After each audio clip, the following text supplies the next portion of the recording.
Magandang umaga. At pag-usapan natin sa ngayon yung krisis. Yung krisis na magugutom ang tao.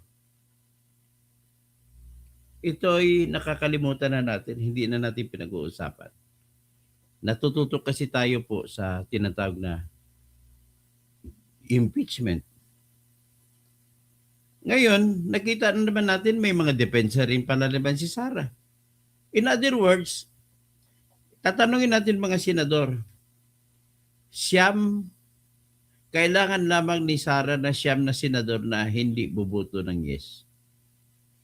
Para yes to impeachment para matanggal siya sa pagka-vice presidente. Ang tanong, bakit pa natin ipagpatuloy kung sang-ayon naman kayo lahat na sa ngayon ay hindi kaya ng prosecution na makakuha ng 16 votes? Mas lalo pa ngayon po naglalaho ang tinatawag na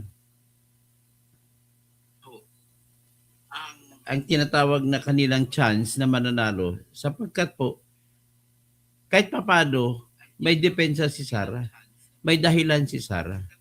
At hindi pa napapatunayan ng prosecution ng ebidensya na ipakita na physical evidence, hindi yung opinion lang, na sinadya ni Sara ang magsabi na grave threat. Klaro po yan. Mamaya, nakita rin natin na wala rin, malabo rin ang confidential fund nila na issue. Sapagkat kahit papano, otorisado naman si Sara gumamit ng tinatawag na fictitious fake names para ibigay ang resibo kung sino tumanggap ng confidential fund.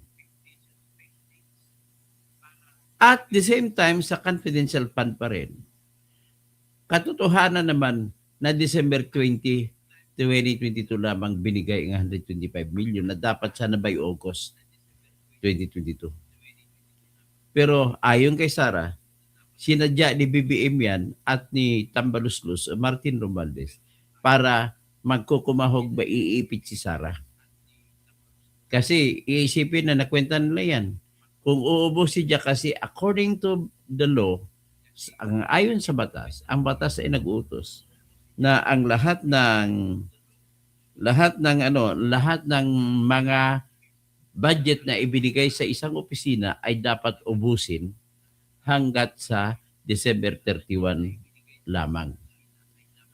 Kaya nung binigay ang 125 million kay Sara noong December 20 ay sinadya yun na ibigay ng December 20 para lalabas sa mata ng tao, grabe pala kasuwail ito, kaswapang si Sara Duterte. Inubos niya ang 125 billion sa loob ng 11 araw. Yan ang ginawa nila ni BBM at saka ni Tambaluslos kasi gusto nila gibain si Sara para mabigyan ng daan ang pagtakbo ni Romualdez na magiging presidente. So kahit pa sabihin natin kaya pwede pag tumakbo si Sara, ang iniisip nila noong araw ng 2022 ay mawawala na sa isipan ng tao na suportahan si Sara dahil lalabas na magnanakaw siya. Ganon ang isang project nila. Ganon ang plano. Next, para makikita mo talagang plano, out of the blue, bigla na lamang nagpalabas ng nag-privilege speech itong si Rolando Valeriano ng Tondo na bata ni Romualdez na kuno ay may krisis dito dahil sa confidential fund ay hindi daw inayos. So with that, tinrigger sila rin nag-decision, mga bata din Romualdez nag-decision. Nag-decision si Joel Chua sa Good Government Committee at nag-hearing sila at nag-utos sa Commission on Audit na ibigay ang lahat ng resibo na binigay ni Sara mula sa Office of the Vice President para patunayan kung paano nagasta ang 125 million. So kita mong naratibo nila. So with that, bakit hindi nila pinatawag na mas malaking confidential fund sa paano ba ito ginasta ni Bongbong Marcos na nakalista sa Office of the President? Kumustahin naman natin. Paano ang ginagawa na resibo ni Bongbong Marcos sa kanyang 4,625,000,000 na budget? Paano niya ipinaliwanag na naubos niya yun sa confidential fund, confidential and intelligence fund? Wala, hindi humingi sa Commission on Audit ang House Committee kung talagang sadya nila, attorney kaibigan ko, para naman ito, ang pakay sana nila po ay para sa paggagawa ng batas. Ano ang batas na gagawin na mas mapaganda pa lalo na magiging efficient ang paggagasta ng confidential fund? So kung ganun dapat ang kaisipan, attorney, dapat lahat ng confidential fund ay pinasabpina nila sa Commission on Audit. Yung confidential fund ng mga Armed Forces of the Philippines, dapat pinasabpina rin. Ang confidential fund or intelligence fund mula sa Philippine National Police. Ang confidential fund at saka intelligence fund mula sa Supreme Court. Para kung labanan ng mga tiwali, mga judge at mga tao sa tauhan ng korte. Tapos ang confidential and intelligence fund naman sa Department of Justice na hanggang ngayon hindi pa naipaliwanag, hindi pa naipatawag kung paano ginasta ni Boying Rimulya sa panahon niyang siya ay Department of Justice Secretary. Hindi rin pinatawag sa COA kung paano nag-report itong si Dilema noon ng panahon na yon, kasi ang hanggang ngayon hindi natin alam kung paano naman inusisa, kung paano niresibuhan ni Leila Dilema ang kanyang confidential fund noong siya ay Department of Justice Secretary. So lahat-lahat po tayo, pakipapansin natin bakit tanging kay Sara na confidential fund lamang ang inurirat. Na kung tutuusin mo, kung ikumpara mo sa Armed Forces of the Philippines, sa Philippine National Police, maliit ng di hamak ang 125 million. Sobrang liit. Ang kay Bongbong lang ay 4,625,000,000. O bakit nalulusutan pa tayo ng China sa West Philippines kung ganun kalaki pa ng confidential fund ninyo? Di ba? Ang laki din ng confidential fund ng, maliban niya, may sariling confidential fund ang Philippine Coast Guard kasi humiwalay na ito sa Armed Forces of the Philippines.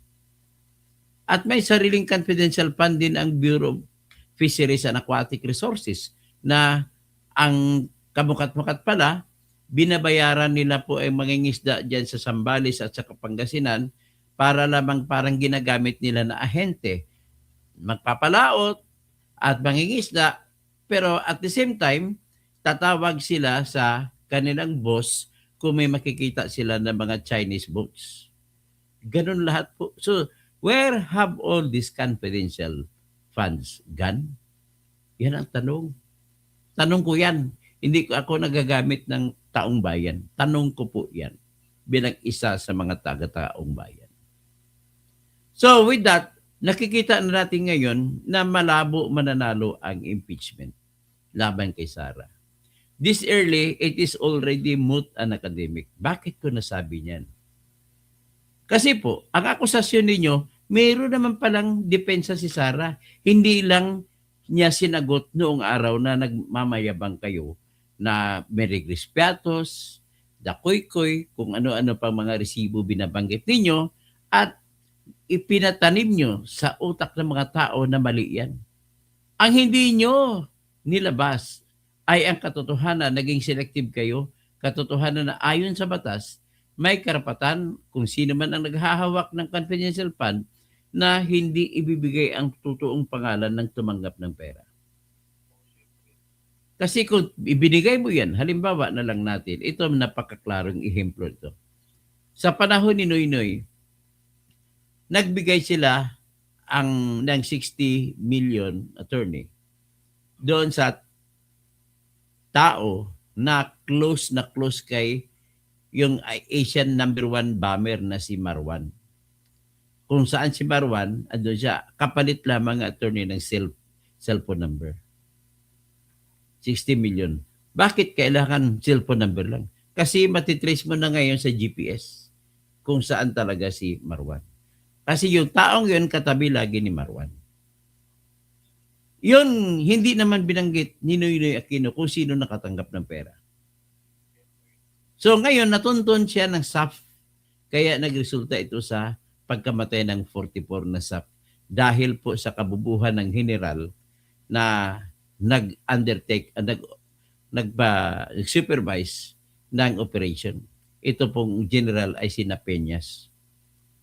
So ngayon, hindi man lang niya sinasaalang-alang na sinabi sa kanya ni Miriam Santiago, alam mo ba ang ugali, ang mga lahi ng mga Muslim na may relihiyong Muslim, Islam? Yan po, alas 3 pa na ng umaga, gising na sila lahat. Kasi the first call of prayer sa araw na yun ay mangyayari. So dapat gising na sila, nakaligo na sila, nakalinis na ng katawan bago sila magpaunang dasal. Kasi 5 times a day ang dasal po ng lahat ng practitioners sa Islam.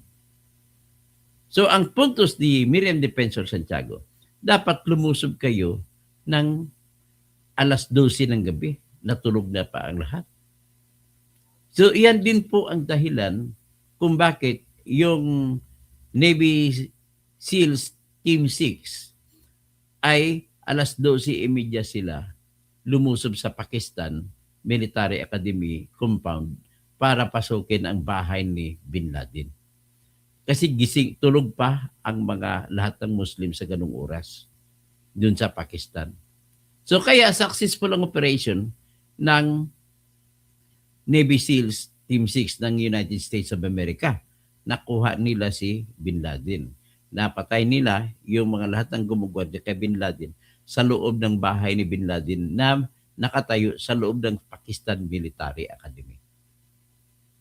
So, pinapaliwanag ko lamang dito kung bakit gaano kahalaga na hindi mo dapat ibigay ang pangalan ng confidential fund recipients. At ang isa lang dito, nakikita naman natin na si Sara lang ang inuuriran. So with that as my premise, at may iba pa ba silang ginawa? Wala.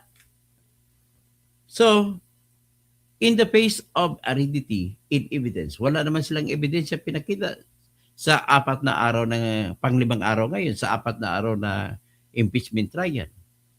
Lahat ng pinakita nila ay may counter, may ebidensya din si Sara. Kahit sabihin natin na masama yung magalit, masama yan ng mga mananakot na pumatay. Ang katotohanan ay hindi natin maalis na may depensa si Sara. At ang katotohanan ay hindi natin maalis na kahit nung araw na galit pa si Sara ay walang grave threat na pinalabas si Sara. Nagkataon lamang na lumabas ang grave threat noong November 23, 2024. Nung tinanong siya, kaisa-isang trigger, kaisa-isang bagay na nagtulak kay Sara na magsalita ay yung tanong ng vlogger na si Princess Maui. Ano ang reaksyon niya kung totoo man itong Operation Romanov na lumabas pa noong kahit January, earlier than that, wala pang October 18, 2024 at saka November 23, 2024, lumabas ng usapin ng Operation Romanov na kung saan ay papatayin ubusin ang lahi ng mga Duterte. Yan po ang operation nila. So, with that, sa tingin mo ba ay dapat magreklamo si Sara sa hingi siya ng tulong sa military because of that threat? Kung ang threat, kung alam ni Sara sa isipan niya, ang threat ay nanggagaling po sa mismo sa gobyerno, kailangan pa ba niya na doon lang siya sa gobyerno magreklamo? So, gumawa po siya ng bluff. Kasi bigla ang sagot po yun ni Sara. Gumawa siya ng bluff.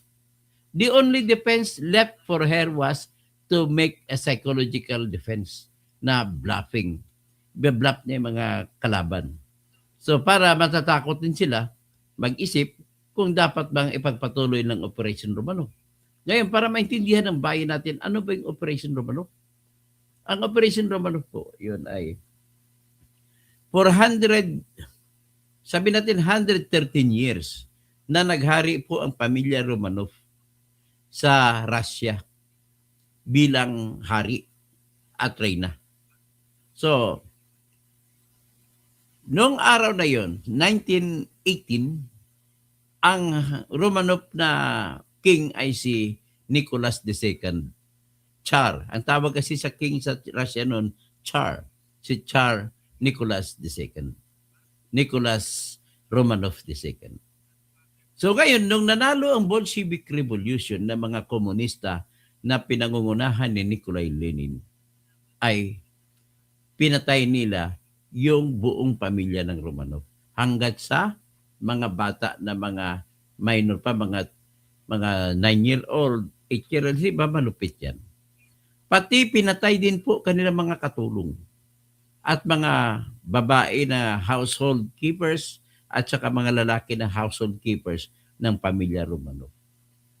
Para maintindihan ninyo kung bakit ano ba yung Operation Romanov.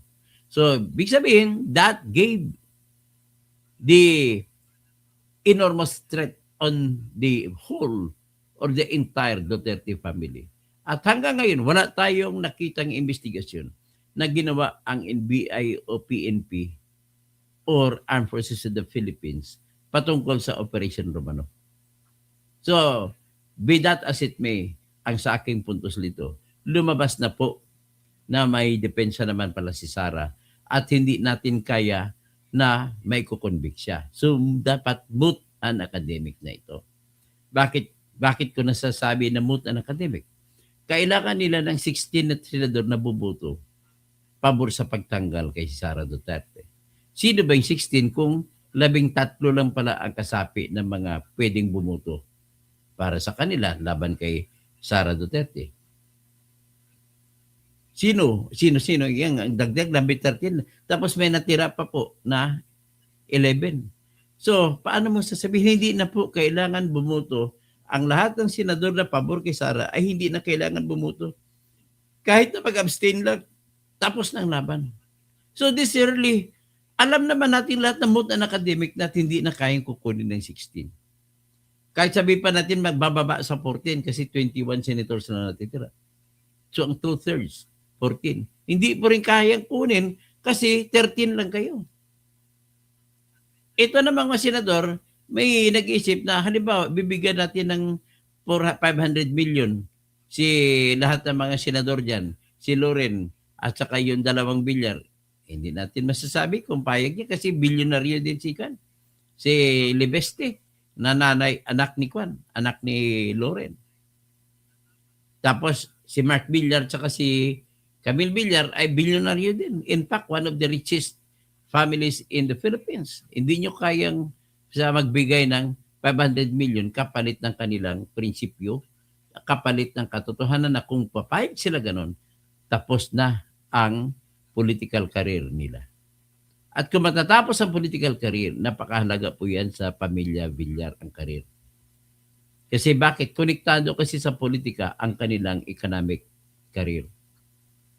So sino pang pwede? Si Amy Marcos, the way I read Amy Marcos, she is bound to fight on, to relieve, to gain the lost glory of Marcos Sr. Ang nakikita ko kay Amy ganun. Kaya galit siya sa kanyang kapatid na hindi masasawata ang kanyang kasakiman sa pera, kasakiman sa kapangyarihan. Kayo, sino pang ibang senador na pwedeng kukunin? Robin Padilla? I don't think so. Napakalaking utang na loob ni Robin Padilla sa mga Duterte. Sino pa kaya ang pwede? Si Jinggoy nasa kulungan. Si Marcolita nasa kulungan. Kasi na-hospital siya kayo, ililipat sa kulungan. Si Bato, tumatakbo. Ulitin ko lang po. Hindi na kailangan bumuto ang mga kakampi ni Sara para sa impeachment para matanggal siya. Ang kailangan bumuto ay kung sino gusto magtatanggal kay Sara. So, yan po ang ating katotohanan sa ngayon. Magpapatuloy ang hearing mamaya. Ang isasalang daw nila, tatapusin nila si Jeremy Lotto. Lumalabas po sa investigasyon sa kahapon, sa presentasyon kay Lotok, lumalabas, pareho ding video ang ginamit, gumawa lang siya ng kanyang opinion. At lumabas, wala silang nakuhang tao na may ipapakita na iyon pong kinausap ni Sara Duterte para magpapatay kay BBM, kay Lisa Marcos, at saka kay Tambaloslos. Panay opinion na sila na deliberate daw. Hindi naman nila hinighlight ang katotohanan na mula noong October 18 na nagsasabi na naginip ako na ginigilitan ko ng liig si BBM. Pinalabas nila yun pero walang sinasabing grave threat. Pagtapos dumating namin November 23, 2024 na video ay na-deliberate daw. Wala po silang ebidensya na sinadya ni Sara ang pagsasabi na mag-hire daw siya. O kundi kaya na wala silang ebidensya na para sabihin na totoo na kumausap si Sara ng killer para ipapatay. Kasi po, kailangan natin establish ang katotohanan na alam ni Sara. Para po kayo magiging guilty sa criminal law, sa ilalim ng revised penal code, kailangan mapatunayan na bad faith ka. Alam mo na na mali, anyet tinuloy mo pa. Alam mo na na mali ang pagnanakaw, anyet tinuloy mo pa. Sa sitwasyong ito, sa pagde-deliver ng grave threat, sa pagde-deliver ng kahit anong krimen, lahat po ay nasasakop ng tinatawag na self-defense. At kung i-impute mo ang self-defense, ang krimen ay hindi na siya krimen. Mayroon tinatawag ng good faith. Kaya mayroon tayong mitigating circumstances. Mayroon tayong aggravating circumstances na magpapalala sa parusa sa isang krimen. May tinatawag tayo na justifying circumstances. Mag-justify, hindi na siya krimen. Kung nakapatay ka, anyet self-defense pala, wala kang krimen. Hindi ka pwedeng tawagin na murderer. Ngayon, kung ano man, halimbawa, may threat sa iyo, importante na pag-usapan na po ang Operation Romanov as earlier than October 18. So ngayon, kung napag-usapan na, importante na establish na mayroon parang kinatatakutan ang Duterte family na Operation Romanov. Maging totoo ba yan o hindi, what is important is, bago mag-October 18, sinabi na yan ni Basti. Noon pa man sinabi na nila. In other words, kung totoo man o hindi ang Operation Romanov, what is important is, it is already a fact. Yan ay katotohanan. Na noon parang bago ang lahat maging kontrobersi sa gitna ni Sara at saka ni BBM, ay pinag-uusapan na ang Operation Romanov. Ngayon, kailan ba nabanggit ni Sara yung tinatawag ng grave threat? Nabanggit lang na sa bigla ang sagot niya sa tanong ni Princess Maui na vlogger. In other words, yun po ay biglaan, hindi pinag-isipan. Kung hindi pinag-isipan, hindi mo pwede sabihin na planadong-planado. At hindi mo pwede sabihin na sinadya. Yan po, mas mauwi sa lahat yan na bluff. Bluff lang yan. Okay? So, with that, pag-usapan natin, kasi alam naman natin hindi kaya, tututok tayo ngayon sa warning ko. May Diyos ko. Warning ako sa inyo lang. Ang krisis natin sa ekonomiya, lalong lumalala. Pero bago siguro lahat yan, papatugtog ko muna, magagawa tayo, magkwentuhan tayo tungkol sa krisis na ako mismo naramdaman ko. Mga maraming abogado na ako nakwentuhan, nakausap, pareho ang aming mga lahat ng mga sinasabi.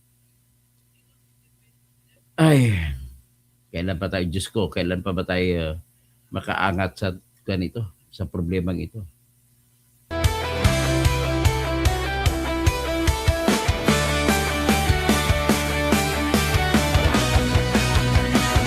Sa Pilipinas, kilala ang tindi. Hindi kayang bayaran nino man ang kanyang prinsipyo. Kapag may inapi, siyang nariyan. Kapag may bayaran,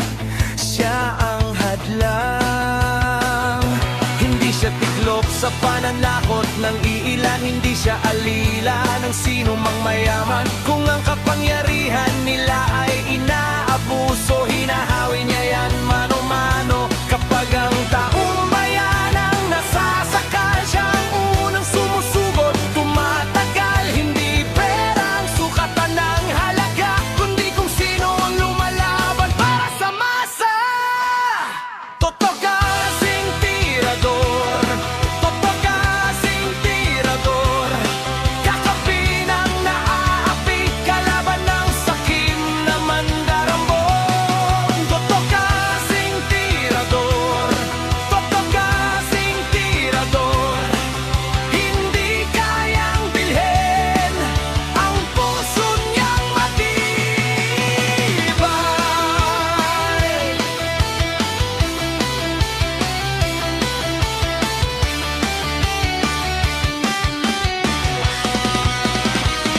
Mga magnanakaw sa pondo ng bayan, nanginginig kapag siya ang nandyan.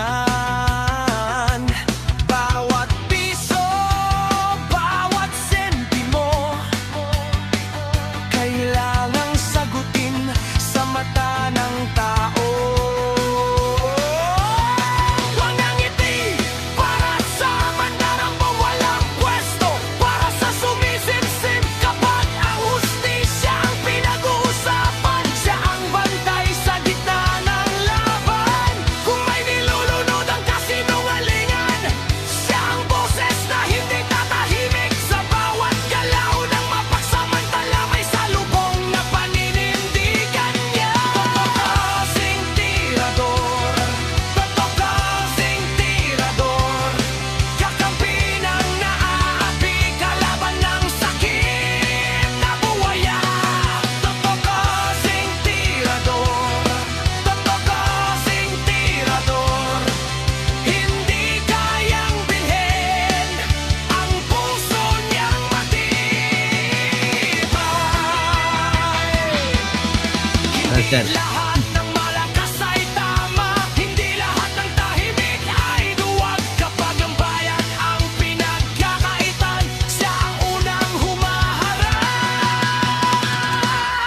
Toto kasing tirador, toto kasing tirador, kakampi ng naaapi, kalaban ng sakit na buwaya. Toto kasing tirador, toto kasing tirador, sa taong bayan nakatayo, hanggang dulo ang paninindigan.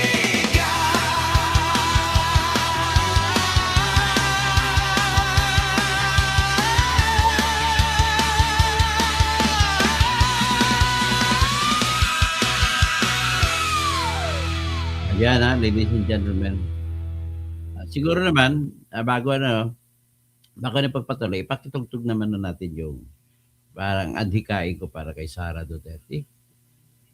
Pero wala ata dito. Sa sunod ko na ipatugtog yan. Anyway, what is important is, ito na po tayo ngayon.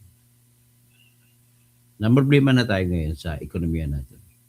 Ngayon, may recent announcement na naman na magkakaroon na naman ng bagong increase ng gasolina.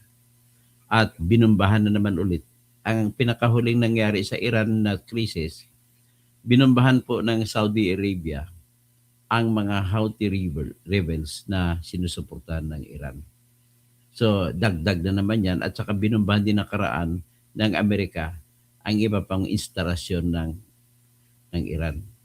So, wala po akong nakitang kaayusan kahit na nagpirmahan na po sila na ceasefire. Hindi ko nakikita na magpapatuloy yung ceasefire na yan kasi in bad faith ang lahat. May pagka-bad faith din sa US, may bad faith din sa Israel, may bad faith din sa Iran. So ngayon, nagdadagdag pa ng problema itong sumasali na po yung Saudi Arabia na binubombahan din ang lahat ng mga Iran. Ibig sabihin, siyempre apektado kasi yung negosyo ng Saudi Arabia. Ang Qatar din binubombahan ng Iran. Ang UAE binubombahan. Ibig sabihin, nagkakaano nito, baka nga magiging ma-escalate ito, mag-increase ito sa regional conflict. Sana hindi man ito magiging mitsa ng tinatawag na Third World War. So pagtingnan muna natin itong bagong balita na problema na po ngayon ang mga driver at saka lahat sa pagbagong pagtaas naman ng presyo ng gasolina at saka krudo. Associate Dean and Assistant Professor ng University of the Philippines College of Law. Attorney Paulo, dapat nandito po kayo sa studio namin Kunyari po. Oo nga, pero traffic ko kasi. Pero palapit na po tayo, mga 3 minutes away. 3 minutes away. Ayan. Tuloy na. Umpisa na natin. Para kay Papay sulit. Correct. Kasi sayang naman kung nandito ka, tapos 5 minutes na lang. Sayang yung pagpunta po ninyo. Ano po? Attorney Paulo, napanood nyo naman po yung hearing kahapon. Sa palagay po ba ninyo ay na-achieve ng prosecution ang kanilang objective o mas na-achieve ng depensa ang pagbutas sa testimonya ng testigo kahapon? Siguro po meron silang plus sides on both, no? Mahalaga po yung nagawa ng prosecution kahapon na naipakita nila yung si Attorney Lotto at naipakita nila na nagkaroon ng investigasyon. Mahalaga po iyon kasi para ipakita na credible yung threat, no? Na sineryoso po siya. Yeah. Align. Pupunta tayo sa crisis. Dahil po doon sa Nabalik. Ay, naalala mo yung partner, Actually, bahagi din po yun sa impeachment. Peak pa lang of So, what might ang be balita along. na ito na ibig Ng sabihin, expert no. nagkikwento sila tungkol sa impeachment pero nakalagay sa kanilang banner story na ang mga drivers ay nagrereklamo na naman sa panibagong presyo na nakaamba. So mag-strike naman yan. So yan ang problema natin.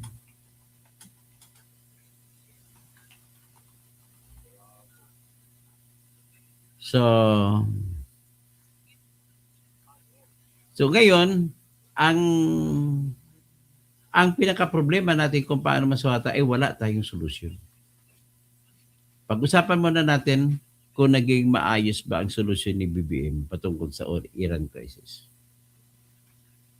Ngayon, ang tanging sigurado lamang tayo ay mataas pa rin ang lahat. At ang sigurado tayo, marami na po nagsasara ng mga maliliit na negosyo. At sigurado rin tayo na bumaba yung benta ng lahat ng negosyo. Pati na po malalaking negosyo. At sigurado rin tayo na mataas na po ang presyo sa ating mga palengke. Ito, basahin ko na ngayon siguro sa palengke natin. Pero pinakamatindi po, unahin ko muna itong kuryente. May kaibigan ako. Ako mismo, sarili ko na lang. Dati 16,000 ang binabayaran ko sa 1,100 kilowatt hour na average na konsumo ko sa kada buwan. Ngayon, yung 16,000 ay naging 24,000. So, hindi ko, kung ako ay usisain ko, tumaas ang lahat dahil po sa tinatawag na pagtataas ng mga gasolina doon sa lahat ng simula. Kumbaga, hindi ginawan ng paraan ng gobyerno natin sa pangunguna ni BBM na para mabawasan ang presyo ng lahat. Tapos kung ganun, kung walang ginagawa, anong ibig sabihin? Meron naman silang batas na sinasabi pinalabas na bibigyan ng pagkakataon ng emergency power si Bongbong Marcos para bumagsak ang tinatawag na na economy, para bumagsak ang mga presyo. So ano ginawa nila? Binigyan ng Kongreso ng kapangyarihan si Bongbong Marcos ng tinatawag na emergency crisis. At ang kapangyarihan binigay ay kapangyarihan sa ibababa ni Bongbong Marcos ang excise tax sa gasolina at saka sa krudo. Saka sakali kung sa kanyang tingin ay dapat babaan. Let's talk about excise tax. Ang excise tax natin sa gasolina at saka sa krudo ay nag-average po ng 10 piso sa sa gasolina at 6 na piso sa krudo. Yan ang excise tax. So ngayon, on top of that, paano i-compute ang presyo ng gasolina? Halimbawa, mag-average tayo, 50 pesos ang angkat ng gasolina mula sa ibang bansa. Pag ipatong mo na ngayon ng excise tax, 10 pesos, which is actually about 10% ng presyo. So, magiging 60 pesos. So, sa 60 pesos na yan, ipapatong mo pa yung VAT na 12%. Ang pag-compute po, attorney, may nakikinig sa akin si attorney, ng 12% ng VAT ay ibabase mo sa denominator na 50 pesos plus 10. So, magiging 60. So, 12 times 6, that is 720. Dadagdag sa kanya ng 7 pesos at 20 centavos doon sa 60. So, magiging 67. Yan ay kung 50 lang ang presyo. Ibig sabihin, dito lang siya lalaro. Babawasan yung excise tax. Halimbawa, gawin niyang 0 excise tax. So, 50, pero nandun pa rin ang VAT. So, ang 12% ng VAT is 6 pesos. So, magiging 56 pesos pa rin. Yan ay napaka-undervalue pa yung aking assumption na 50 pesos. Sabihin na natin 70 pesos. Na-imagine nyo kung gano'ng kataas. Sa bawat 10 piso na taas sa ating mga gasolina ay equivalent yung pagdagdag ng pamasahe na halos magdudubli na sa public transport natin. Kaya po umaalma na po yung jeepney driver mag-strike. Bakit kailangan ng jeepney drivers mag-strike, attorney? Ang problema kasi sa mga jeepney drivers na ganong negosyo, hindi sila pwede maningil ng mas mataas sa presyo na inaprubahan ng LTFRB.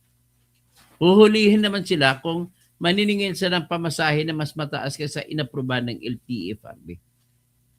So, ang LTFRB naman, since history, kasaysayan ng LTFRB, lagi lang itong reactive.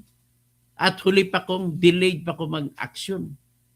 So, kahit sinong presidente mula pa sa panahon ni Cory, tuwing taas ng gasolina, mabagal ang aksyon ng LTFRB. Ito is katotohanan ng nature ng trabaho ng LTFRB. Sila ay kailangan nila i-obserbahan pa, marami pang proseso, maghihiring pa sila kung ilang buwan pa matatapos ang hearing bago sila magpalabas ng price increase. Ngayon, pwede naman temporary price increase. Pero ang increase, hindi yan ang dapat ang titingnan natin. Titingnan natin, ang gobyerno ba dapat gawa ng paraan na ang krudo at gasolina ay hindi tataas ang presyo? May paraan ba? Kung hindi ka makakakita ng paraan, ikaw ay bubo. Ganun lamang po. Imagine niyo ito. Bago nagkaroon ng Iran crisis, kahit na mahirap ang buhay pa rin dahil si BBM ay nandyan, pero at least sapat na rin yun, makakaya pa rin natin mag-move on. Kasi nandoon pa rin yun ang mga maliliit na mga negosyo na nakapagbebenta pa rin. Imaginein mo yung isang maliit na stall. Nagkaroon niya ng 2 tauhan. Tatayo ka ngayon, halimbawa, 7-Eleven, 2 tauhan ang at any given time kung 24 hours sila. So, ilan kaya kagaya niya ng store nagsasara sa ngayon dahil sa pagtaas ng presyo? Mahigit na po, sabihin mo 20,000, meron na po. Sala, Metro Manila naman pinag-usapan natin. Hindi tayo nag-uusap patungkol sa kung ano mga probinsya natin.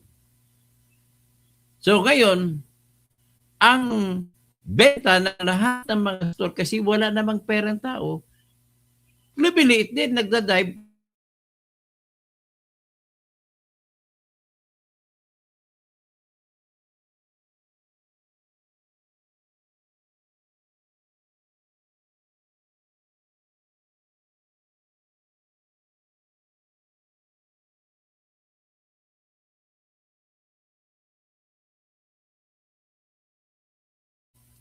Ala, Torne, biglang bumagsak ang internet. Kaya ginajamming na naman ako. Kasi nagsasabi ako ng totoo.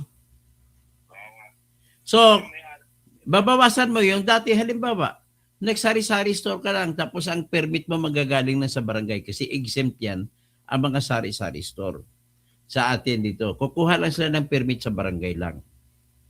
Tapos, dati, ang binibenta ng isang sari-sari store ay 3,000 isang araw. Sa 3,000 na yan, ang kanilang ganansya din 1,000. So ngayon, ang sari-sari store, mabuti na makapagbenta na 1,500 a day. So, kung ganun, ang pagbebenta sa tingin mo, tatawid yan? Mas makatawid ang sari-sari store kasi kukunti lang po ang binabayaran nilang buwis.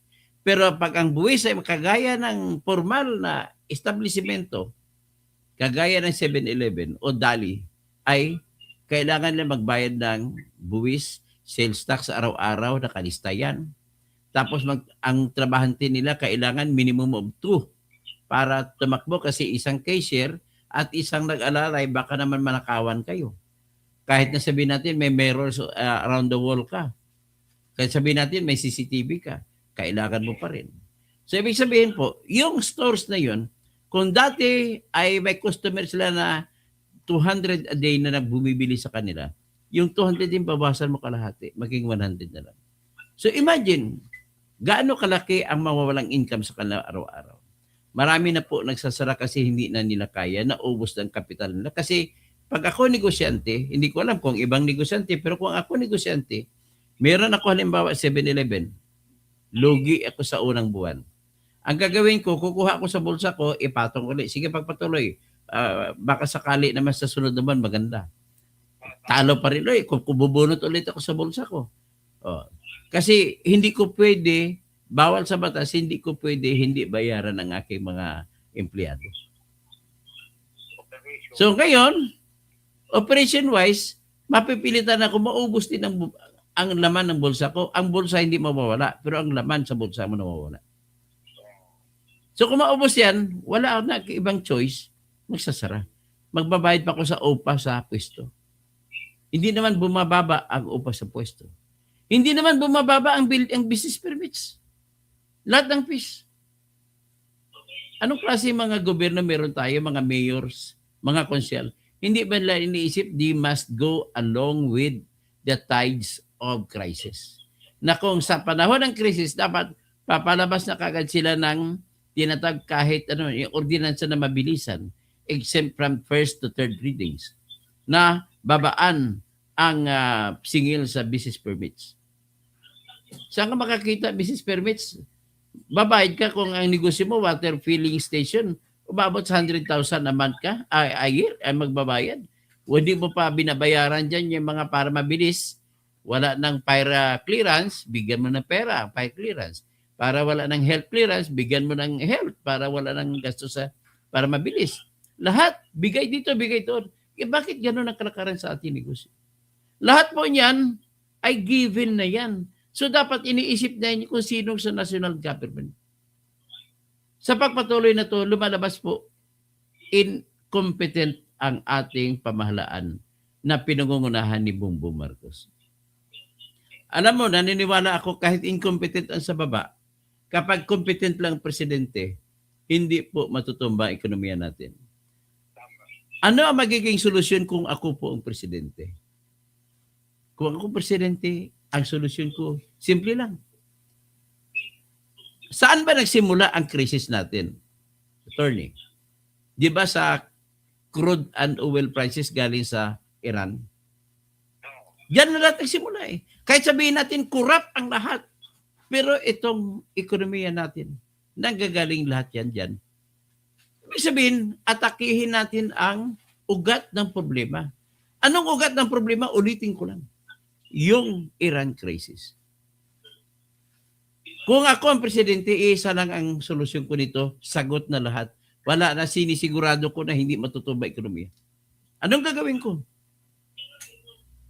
Ang gagawin ko po ay sagot muna ng gobyerno ang lahat ng pagtaas sa pag-angkat ng gasolina, krudo, asfalto, LPG, jet fuel, at lahat. Sagot muna ng gobyerno lahat yan. Para, anong resulta? the same pa rin ang presyo sa ating jeep, the same pa rin ang presyo sa mga bus, the same pa rin ang presyo sa mga Grab, sa mga Move It, sa InDrive, sa ating mga riders, the same pa rin ang presyo.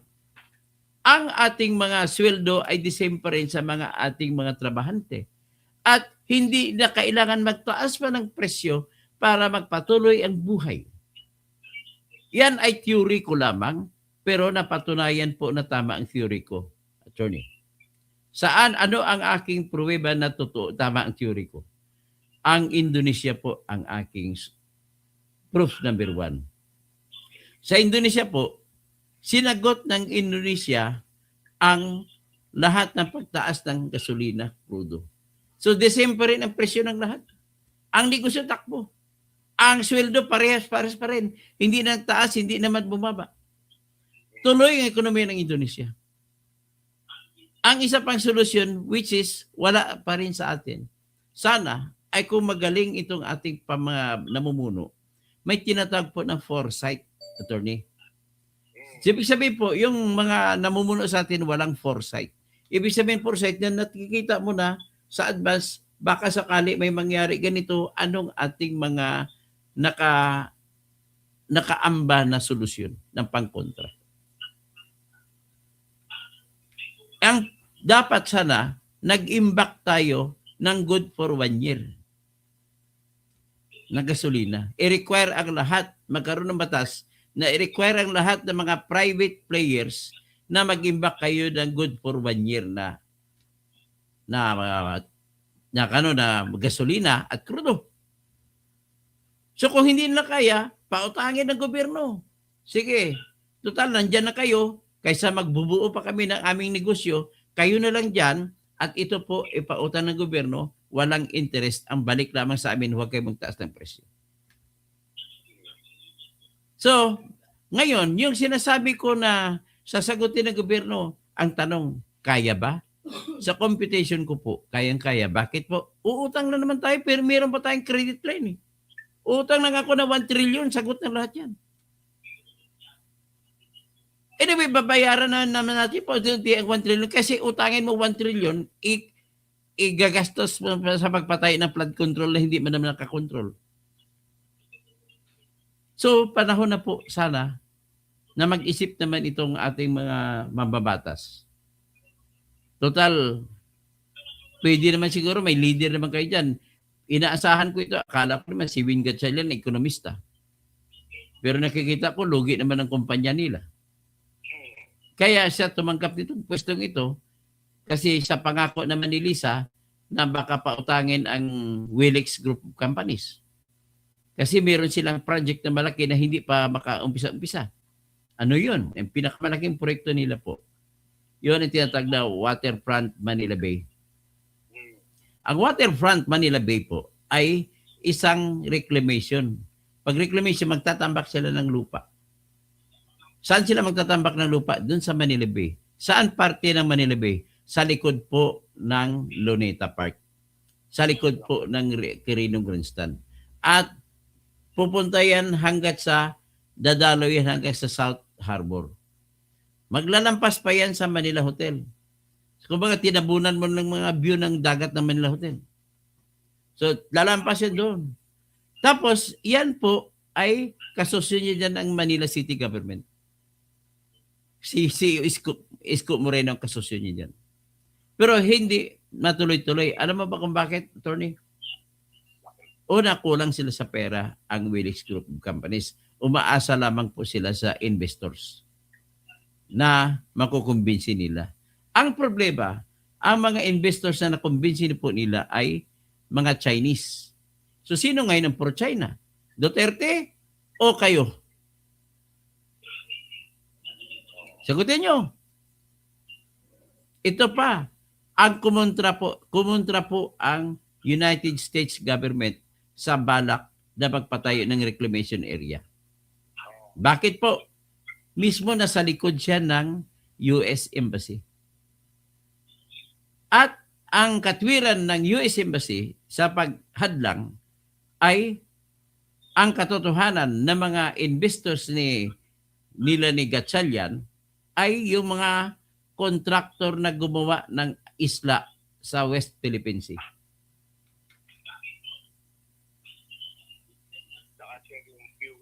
So, with that, na mga gumagawa ng isla ay mga Chinese contractors na yan, sa tingin mo ba papayag ang Amerika? Hindi naman natin kayang kontrahin ng Amerika. Ganun lamang po. So ngayon, nakikita na ninyo, ito magbabanggit tayo ngayon sa hindi lang kuryente po. Banggitin natin ang presyo ngayon ng sa palengke tayo.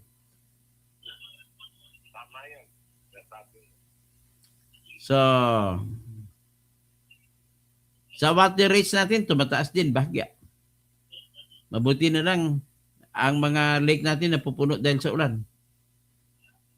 Mga lake na pinagkukunan ng tubig. O ito yung baboy ngayon, tumatakbo na po na 320 pesos per kilogram. Tapos yung vegetables natin, umabot na 180 pesos kada kilogram. Average yan. Makamatis man, mapechay man, lahat. Tapos, ang presyo ng itlog, hindi na bumababa hanggang 270 pesos kada tray. So, ang isang tray, depende na kung small, kung medium, kung big. So, ibig sabihin, 24 po na itlog ang isang tray. So kung 270, ibig sabihin mahigit sa 10 piso kada itlog. So kung kakain ka ngayon, magpiprito ka, isang itlog na kakainin mo kasi titipid ka, ay sa itlog pa lang 10 pesos ka na. O sa manok naman, 240 pesos ang kada kilogram. O sa karning baka o di kaya kalabaw ng waterbo palumit lang naman hanggang 430 pesos per kilogram. So paano ba ngayon ang resulta niyan? Ang resulta niyan po, magresulta tayo na magkaroon tayo ng mamamayan, attorney, na malnourished. Kung malnourished ang ating mamamayan, ano pa kayang kagalingan ang makukuha natin sa kanila kung sila ay magtatrabaho? Dagdagan pa na kailangan na lang nila maglakad para makalaban sa pamasahe, pagtaas ng pamasahe. Nakikita ko na po, marami na po nagde-deliver ng mga Grab, Food Panda sa pagkain na hindi na motor ang ginagamit nila, bisikleta na. Ito ay dahil mahal ang gasolina sa motor. Hindi nila kaya. So, ganun na naman po ang aking pakiusap sa inyo. Sana naman ay i-share ito para malaman ng lahat. Malay mo, baka makarating sa kaalaman ni BBM at makapag-isip-isip siya kung ano ang dahilan. Negative 27 na po siya sa ngayon. So, paano pang kagalingan makukuha natin sa negative 27 na presidente? O, yung mga jeepney driver, mabuti na kumita 100, 200. Kada isang araw na ikutan. So ito ngayon, nanghihiram siya ng lakas kay Alex Ayala. Ang ginawa niya, inimbita niya si Alex Ayala sa Malacanang at naghawak ng ng table tennis, tennis balls. Sa tingin mo kaya magagamot? Ginagamit mo lang si Alex Ayala, nakatingin lang sa iyan, pero malalim ang utak niyan. O ito, tingnan muna natin itong kanyang rating. Ang rating niya, ano lang yan, sa SWS, negative 15. Sa puso umangat ng konti, naging negative 7. Pero sa bagong survey, sa Okta, naging negative 59 daw siya. So, depende po kung anong survey firm ang naglabas, ganun ang rating ni Marcos. Pero iisa lamang ang lahat na negative. Negative ang lahat. Tapos, ito pa, ang para para makontra niya ang mga negative na epekto sa kanya, ay pinatawag niya si Alex Ayala sa Malacanang. At binigyan kunwari ng parangal. O ito, tapos Yan, tingnan ninyo. Ayan, si Alex Ayala. Nagbitbit-bitbit pa kuno siya ng ano, pati si Lisa Marcos sa katabi niya. Ay, hindi magagamot yan. Tapos, ang lumilitaw sa ngayon, ay talagang gusto niya pagpatuloy ang impeachment kahit alam niya na matatalo sila, ay pagpatuloy pa rin para hindi mapag-usapan ang kanyang pamahalaan. So ito po, decoy, ginagawa ng decoy ang impeachment trial sa laban sa flood control at laban sa economic crisis. Ang problema kasi ni BBM ngayon ay pagkatapos ni Bendalo, Eric Sylvester Tulfo, inanunsyo na hindi na mag-imbestiga at mag-move on na daw tayo sa flood control, ay bumaha na naman ang todo sa buong Pilipinas. Paano pa ngayon yan? May flood control ka? May economic crisis ka? Ano pang justification kaya ang maibibigay ninyo na talo na kayo sa lumabas na ebidensya? Ulitin ko lang. Sa inyong akusasyon, at least nakita na natin may depensa si Sara. Kung magaling man ang depensa niya, hindi, isa nakikita ng tao, may pinaghugutan ang kanyang pagsalita. At alam naman ng tao na nasabi na lamang niya yun pagkatapos siya may tanong ng isang vlogger na ang pangalan ay Princess Maui. In all other phases of her life, hindi niya nabanggit yan mga ganong klaseng mga great threats. Wala siyang nabanggit. Yun lang. Ang trigger, sigurado tayo ng trigger ay yung tanong lamang ni Princess Maui. Wala nang iba. Tapos dagdagan pa na punong-puno na siya. Kasi sinabi nga niya, pinagkaisahan siya ni Tambaluslos, ni Marcos, ni Lisa. Tapos pinadalhan siya ng envelope ni Lisa para ipamigay sa DepEd officials. May ebidensya pa siya na tumawag si Lisa Marcos. Naka-record pang video. Ano pang iba? Ang dami-dami pong ebidensya na walang kasalanan si Sara. On the other hand, wala naman kayong pruweba na nagnakaw si Sara. Hindi po yung pruweba na nagnakaw siya dahil may registratos. So with that, bahala na kayo. Magbabangit na lang ko, si Pinoy Farm Fresh Bukidnon, negosyante lang ang pahirap sa lahat. Negosyante lang nagpahirap sa lahat. Mura. Ay, hindi po ganun na ang sinasabi mo, Pinoy na negosyante. Hindi po. Ang negosyante po may kapital siya sa gasolina sa lahat po. Kaya wag mo isisisi na negosyante. Si Bongbong ang nagpahirap sa lahat. Masyado kang makabungbong ka lang. So, Kirata TV, Kurente times 3 ang bill. O karamihan times 3. Ako nga times 2 lang eh. O. Tapos, Baston Fabianas, tanggalin lang ang korupsyon. Ay, hindi natin matatanggal kasi ang lahat naman sa atin ay mga koruptong opisyal natin. So, Graceline, paano na kaya mga kababayan natin na walang income? Minsan po naiyak ako sa pagpanood sa mga balita dyan. Yan sinabi ni Graceline na OFW. Joel Saloria, dapat anticipate na ng gobyerno. Walang anticipation. This is the kind of government who thinks of only their packets and who thinks of only what is good for today. And they do not know what would come tomorrow. May anticipation lang naman sana eh. Si Graceline, si ano pang iba? Si Cristito Dayday Katunaw. Tapos sino pang iba? Si Romel Kausing. Lahat ng krisis at sa calamities ay kinatutuwa ng gobyerno ito. Dahil kikita naman sila sa lahat ng aspeto. Magaling sila kumita dyan. Pipito, naku, wala ka natuto. Tataas pa yan ni BBM, hayop sa kasakiman. Oh. Tayo lang, nababanggit lang. Kukunti lang pinabanggit. Pero kayo, mas marami kayo nakikita. Ray de la Cruz, attorney, pakibalikan mo interview ni Taberna. Okay, balikan natin kay Lisa Tanas. At yan, nabanggit niya ang Romanya doon. Okay, balikan natin sa sunod na vlog yan. Vivian Saremo, ang taong bayan na nanonood, Engineer Toto, malalaman nila kung anong tama at mali. At malalaman din nila kung sinong senador ang kakampi sa tama at mali. Tapos Boy Jimenez, si Trump mismo ang sabi na pulbusin ng US ang Iran. Oh, hindi ba natin nag-predicting Iran war na yan? Nung umpisa pa lang, alam na natin yan. So maraming salamat po mga kababayan. Pakishare na lang para tumaas ang kwan ko. Tapos paki-like para tumaas naman ang algorithm ko, makatulong kayo sa akin. Kasi marami ng iba na anti-Duterte na nag-alis sa akin.